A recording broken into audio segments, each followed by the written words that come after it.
have a new shoe review. We have the new Nike Metcons. The Wildlife is very good at shipping these nice and fast. Helps that they're located in the same city as me, which is very nice. Don't have to wait years to get them. And they were the only place in stock. So they're the new Nike Metcon 10s. I got them in the all white because I just apparently love to get my shoes dirty. But they, right now, the first look, they look pretty good. Tuck lace, I don't know what that means.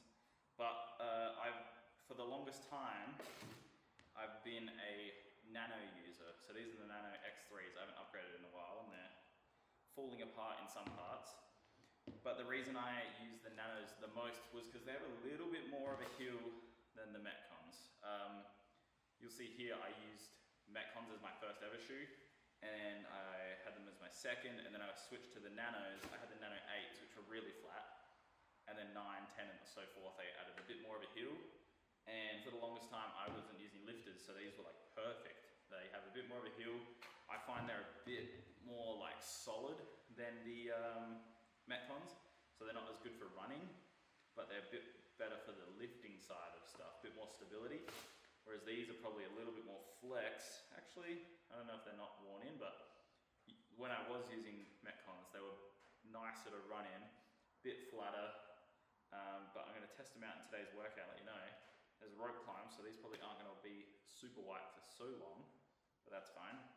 But we'll test them out, give you a review, and we'll sort of make a scale because there's running shoes here, weightlifting shoes here, and we'll see where they sit. I have a feeling if this is weightlifting and this is running, then Reebok sort of sit here. They're a bit more of a weightlifting shoe than running, and then the Nanos will sit about here. So about a third of the way each. They're not really the most in-between shoe, but we can see which shoe is the best overall for hybrid training, I guess you could call it.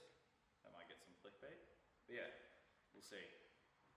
Alright, quick little voiceover. We had 4 sets of a 3-minute AMRAP. It was 10 power snatches at 50. I did all singles. I think if I pushed it, I maybe could have done touch and go, but I was kind of saving myself for the 25 wall balls that we're after.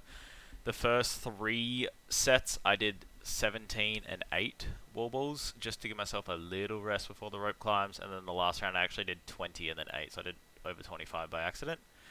And then on the max rope climbs, we only have 2 ropes in the gym, so it gets a little congested, so I did 2 every round. I think if I had a rope to myself, I could have got at least 3, maybe the first round 4, but yeah, it was not a bad workout. The snatches felt good every time, and the wall balls slowly got harder and harder, but that's right, it's good, like 3rd workout back for the week.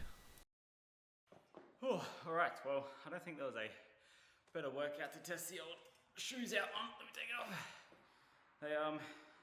They held up pretty well. I don't know if you can see, there's already some slight burn marks on them, but you know, they're probably more visible because they're white. It did feel like, while I was wearing them, not in a workout, I felt like I had a really raised heel, and I think that's because it just has a harder heel base. Like the heel is harder, but it's still lower down than the Nanos, so definitely is a bit more flexible, a little bit more like roll this way too in the heel. I felt when I was doing the snatches, didn't feel it was like solid. Still felt very solid for lifting, but in terms of Nanos, the Nanos probably outperformed it there. Wall balls, I don't know if I need to wear them in. Did feel a little bit tighter around the toe. I did go a size down, so that could also be playing into it. That's probably the main reason really. But they felt very comfortable for those. Rope climbs, they felt really good. They do have that curved, whereas the Nanos are like hard, and hard enough where the rope actually just slides and doesn't like grip it. So that they felt really good for rope climbs. But other than that, I sort of wore them all day in the office at work. Felt pretty comfortable, just so I could stretch them in a little bit.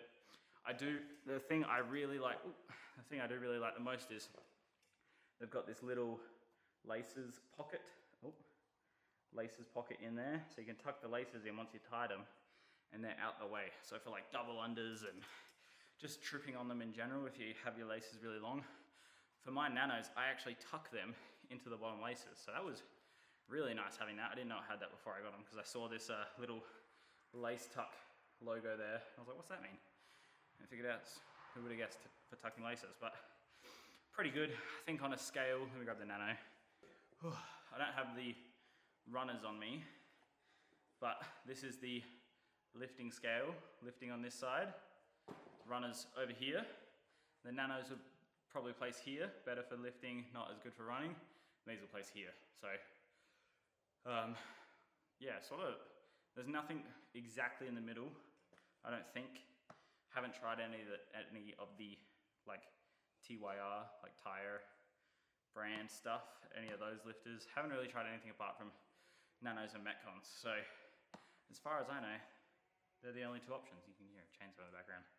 But yeah, it's a good workout, it's tough.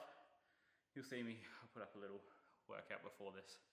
But yeah, good little review. We'll keep wearing them in and see how they go and see how long they stay white. I knew they weren't gonna stay white for that long, but the white just looked better than the black ones. There was black and white, it was like mostly black. I was like, what's the point of wearing a black shoe? Get something at least that stands out a little bit. Because I had these purely because I knew they'd get dirty, like I got brown. So, yeah, on to the next one. If anybody wants to send me shoes, I can review them.